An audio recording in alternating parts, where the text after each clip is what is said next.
We need a large amount of bodies, preferably young.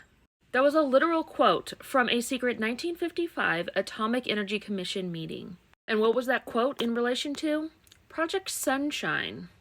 Project Sunshine was a government research program that started with scientific intentions in mind, but quickly crossed deeply unethical lines. So it started in 1953 and it went through the 60s. The agencies involved were the Atomic Energy Commission, Department of Defense, the Public Health Service, all in collaboration with hospitals and universities worldwide.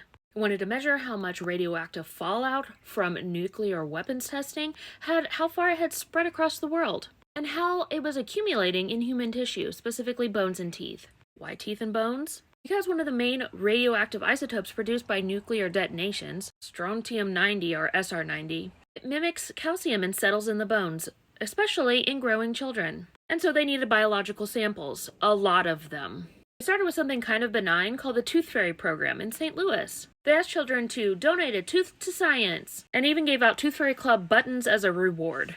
But of course, the parents and the kids were never told that their teeth were being studied for radioactive contamination from fallout. And by the late 50s, researchers confirmed that every child born after 1951 had levels of SR-90 in their bones. Infants showed the highest levels, especially those who drank cow's milk, since fallout contaminated the grass and got into the dairy. And this is where the most disturbing body-snatching part of the story comes in, because they needed a ton of biological samples for this study. Samples from the US, UK, Canada, and Australia.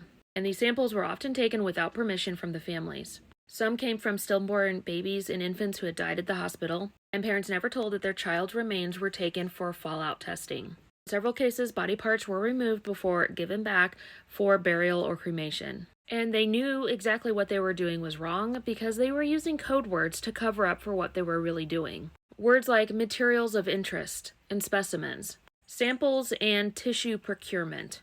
Some of the scientists working on this research project were highly disturbed, but were quickly silenced. Not in that way that we know of. Their objections were ignored or buried under the claim of national security. And the horrifying ending to this research, the data gathered from these unethical methods, helped stop the very thing that caused the contamination, nuclear testing. These findings were later used to support the Partial Nuclear Test Ban Treaty of 1963, but it came at a severe ethical cost. What are your thoughts on this?